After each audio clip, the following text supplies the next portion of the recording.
हिंद दोस्तों, स्वागत है एक बार फिर से आपके अपने YouTube चैनल रोजगार की खबर बाय आदित्य में। मैं आदित्य एक बार फिर से हाजिर हूँ दिन भर की सारी इंपॉर्टेंट अपडेट लेके। आज की वीडियो में हम डिस्कस करने वाले हैं यूपी ट्रिपल एस बंद दरोगा के कट ऑफ क्या जाने वाले हैं। इसके अलावा यूपीपीसीएस 2023 के नोटिफिकेशन से भी कुछ अपडेट है और इसके अलावा एनटीए यूजीसी नेट फेज 4 के एग्जाम कब कंडक्ट होंगे, इन सब पर हम डिस्कशन करेंगे, इसलिए वीडियो को अंत तक जरूर देखिएगा।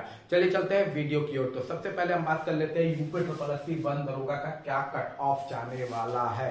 ठीक है, किस कट ऑफ के बच्चे तैयारी करें। देखिए एक्चुअली में है टोटल फॉर्म जो भरे गए हैं लगभग 1,20,000 बच्चों के फॉर्म भरे गए हैं। कितने फॉर्म भरे गए? 1,20,000 के आसपास बच्चों के फॉर्म भरे गए हैं। अब अगर ठीक से इसको देख लिया जाए तो नियर अबाउट अगर 30 गुना ये बुला लेते ना पेट में 2021 में 30 गुना, तो ये आ जाते आपके लगभग बच्चे इसमें कवर हो जाते। और इससे होता भी क्या ना कि जो आयोग था वो ये चाहता भी था कि ज्यादा से ज्यादा बच्चे इस भर्ती में आए, क्योंकि इस भर्ती में होगी दौड़ में बहुत से बच्चे छटेंगे, तो चाहते थे कि ज्यादा से ज्यादा बच्चे आए। अब लेकिन दिक्कत क्या हुई? देखिए दिक्कत ये होती है कि इससे पहले हम लेखपाल की भर्ती हो चुकी है। लेखपाल का एग्जाम आप ऑलरेडी देख चुके हैं, 15 गुना बनाने के बाद ये कोर्ट में जाके फंस गया है। ठीक है, इसके अलावा यूडीए एनडीए ये सब सारे एग्जामिनेशन थे। ठीक है, अब दिक्कत क्या होती कि इनमें बुलाया कितना गया था? 15%। कितने बच्चों को बुलाया गया था? 15% बच्चों को बुलाया गया था। अब ये बच्चे क्वेश्चन उठा सकते थे कि भैया हमारे में वो किया गया, क्या कहते हैं 15% बुलाया गया, आप में 30% बुला लिया गया। तो ये चीजें होने की वजह से आपका जो हुआ कि इस पूरे प्रोसेस को स्थगित कर दिया गया। और अब जो बच्चे बुलाए जाएंगे, मतलब ये 2 महीने पहले की बात है, लेकिन अब जो बच्चे बुलाए जाएंगे वो बच्चे लगभग आपके टोटल अमाउंट होगी 20,000 के आसपास। ठीक है, 20,000 के आसपास बच्चों को कॉलिंग की जाएगी। अब 20,000 में मान लीजिए कि 2 से 3,000 बच्चे नहीं देते हैं, तो मतलब लगभग मान के चलिए 17,000 बच्चे इसमें पार्टिसिपेट करने वाले हैं इस दौड़ में। ठीक है, जिसमें से छटैया होगी और बच्चे आपके सेलेक्ट किए जाएंगे। ठीक है, 17,000 में। अब चूंकि जब ये प्रोसेस चल रहा था तो आपका जो कट ऑफ था ना वो 70 से नीचे जा रहा था। ठीक है, आपका कट ऑफ जो जा रहा था वो 70 से नीचे जा रहा था। लेकिन अब इस प्रोसेस में ये 20,000 वाला प्रोसेस है, इस प्रोसेस में आपका कट ऑफ 70 से चला जाएगा ऊपर क्या बहुत ऊपर चला जाएगा। और पैट में 1% का 1 मार्क्स का भी अंतर ना जमीन आसमान का फर्क कर देता है। कई बच्चे 1 मार्क्स निकल जाते हैं। अब मुझे थोड़ा पेट के एक कट ऑफ का भी समझ के परे है। ये लोग का जो कट ऑफ आता है, एक तो सबसे बड़ा ये प्रोसेस है कि हर एग्जाम के लिए अलग अलग कट ऑफ। ठीक है, हर एग्जाम के लिए अलग अलग कट ऑफ, ये तो एक अलग ही प्रोसेस है। दूसरा मुझे समझ में नहीं आता है, कहीं जगह कट ऑफ में 69.17, 73.22, ये कट ऑफ का क्या मतलब है यार? सीधे 69 या 73 निकालो, 0.17, 0.22, ये क्या कट ऑफ का सिस्टम है? ये समझ के परे उससे कितने बच्चों का नुकसान हो जाता है ये शायद पेट को भी अंदाजा नहीं है।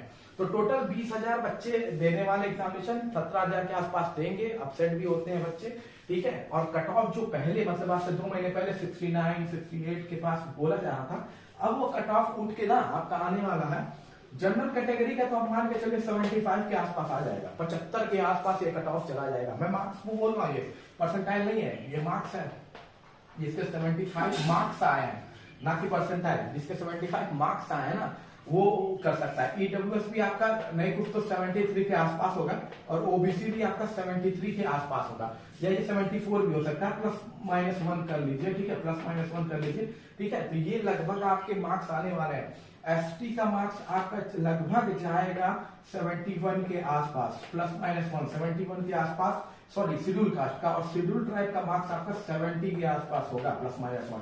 तो ये आपके नए कट ऑफ आएंगे, क्योंकि अब पहले जो आयोग ने बात कही ना, जो आयोग ने बात कही थी, तो आपके चांसेस थे कट ऑफ होने के डाउन, 70 से डाउन होने के, लेकिन बाद में इसे माना नहीं गया। और जब माना नहीं गया तो उसके बाद आयोग के पास अब कोई ऑप्शन तो था नहीं, तो उन्होंने एक कट ऑफ निकाले सॉरी, तो उन्होंने फिर नया प्रोसेस किया। नए प्रोसेस से नए सिरे से जो कट ऑफ आने वाले हैं वो वाकई बहुत ही दिक्कत देने वाले हैं। काफी बच्चों को ये दिक्कत दे के जाने वाले हैं, इसमें कोई दो राय नहीं है। अब ये कट ऑफ आ कर सकते हैं, कट ऑफ देखिए 12 के बाद कभी भी आएंगे, क्योंकि 12 तक तो मेरे ख्याल से यूपी ट्रिपल एस की छुट्टी है, तो 12 के बाद आपको ये देखने को मिल सकते हैं, या इधर देखने को 6 से पहले देखने को मिल जाएंगे, या 12 के बाद देखने को मिलेंगे। और जो यूपी ट्रिपल एस की नई रिक्रूटमेंट आएगी ना, वो लगभग आपकी मान के चलिए 20 मार्च से आना शुरू हो जाएगी, क्योंकि थोड़ा टाइम लगता है भाई, छुट्टी के बाद थोड़ा एम्प्लॉय हमारे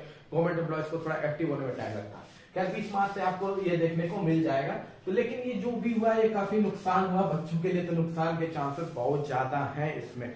अब चलिए बात कर लेते हैं अगले इंपॉर्टेंट नुकसान की जो बच्चों को इस समय फेस करने पड़ रहे हैं, वो है यूपी पीसीएस 2023 का नोटिफिकेशन। अब यूपी पीसीएस 2023 के नोटिफिकेशन में अब तक था खूब बम्पर सारी भर्ती आएंगी, खूब भर्ती आएंगी, 700 भर्ती आएंगी, 600 भर्ती आएंगी, चुनावी माहौल है। और जो भर्ती आती है वो लगभग आती है 173 भर्ती आपकी आती है, 173 भर्ती। इसमें भी कई भर्तियों के अलग अलग सब्जेक्ट हैं, जैसे किसी में फिजिक्स है, किसी में मैकेनिकल इंजीनियरिंग है, किसी में स्टैट्स है, तो किसी में लॉ है। तो आप पूरा 173 पर भी कंपटीशन नहीं है, आप पूरे 173 में भी कंपटीशन नहीं है, क्योंकि आपके डिग्री के अनुसार भी बहुत सी भर्तियां इसमें डिवाइड हो जाएंगी।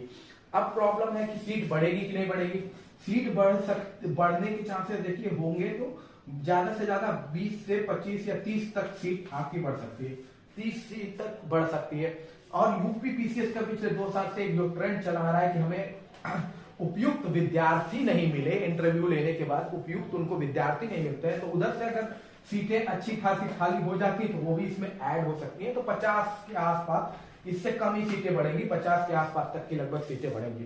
अब बच्चों में दिक्कत है, काफी बच्चे कह रहे हैं कि इतनी कम पोस्ट है। भाई कम पोस्ट तो है, मेरे ख्याल से 15-20 साल में सबसे कम पोस्ट है ये जो जारी की गई है।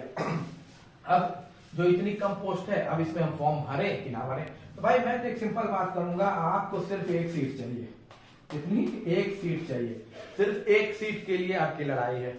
यहाँ तो 173 की है, तो आप अगर जम के तैयारी करेंगे और ये मान के चलेंगे कि एक सीट मेरी है, तो वो सीट आपकी ही है। पर आप ये मान के चलेंगे अरे वो हमसे तैयारी कर रहा है, कई साल से तैयारी कर रहा है, उसके चांसेस हैं, तब तो आपकी सीट नहीं है। देखिए मोटिवेशनल बात होती है, बहुत लोग कहते हैं अरे बकवास भी कर रहा है, इसमें कोई दिक्कत नहीं है, लेकिन बात ये है, देखिए वाकई अगर किसी के पास मोटिवेशन है ना, तो उसको तो चाहे सेलेक्ट होने के लिए सिर्फ एक सीट चाहिए होती है। और ऐसे बहुत से कैंडिडेट आपको दिख जाएंगे जो अपने इंटरव्यू में बताते भी रहेंगे कि पोस्ट बहुत कम थी फिर भी वो निकाल ले गए, क्योंकि वो केवल अपनी एक सीट देख रहे थे। ठीक है, तो प्रिपरेशन के लिए फॉर्म भरिए, फॉर्म वैसे भी बहुत महंगा नहीं है, तैयारी लेकिन जम के कीजिए, तैयारी करेंगे तभी निकलने वाला है। बिना फॉर्म भर के बैठ जाने से नहीं होगा, तैयारी भी उतनी लगा दीजिए भाई, दिन रात एक कर दीजिए, क्यों नहीं निकलेगा, बिल्कुल निकलेगा। अब अगली बात कर लेते हैं यूजीसी नेट को लेकर। यूजीसी नेट का फेज 3 का आपका आ चुका है, फेज 4 की बात है, जिसमें आपके मैनेजमेंट जैसे सब्जेक्ट बचे हुए हैं, मैनेजमेंट जैसे सब्जेक्ट आपके हैं फेज 4 में। तो इसके एग्जाम कब कंडक्ट होंगे? तो ये देखिए फेज 4 के एग्जामिनेशन होंगे आपके लगभग 9-10 मार्च से कंडक्ट हो जाएंगे। ये 10-12 मार्च मैक्सिमम अगर ये जाने वाले होंगे ना, देखिए 9 मार्च से हो सकता है आपके एग्जामिनेशन शुरू कर दिए जाए, और ये मैक्सिमम 12 मार्च तक जाएंगे। 9 से 12 मार्च से ज्यादा ये नहीं जाएंगे। ठीक है, 9 से 12 मार्च से ज्यादा ये नहीं जाने वाले हैं। 9 से 12 मार्च इनका होने वाला है, 9 से 12 मार्च ही जाएंगे। 9 to 12 मार्च इनका हो सकता है, 10 पे भी खत्म हो सकता है, 12 पे भी खत्म हो सकता है। लेकिन इसके बाद आपका जो फेज 4 है वो 9 तारीख से शुरू हो सकता है या 10 तारीख से शुरू हो सकता है।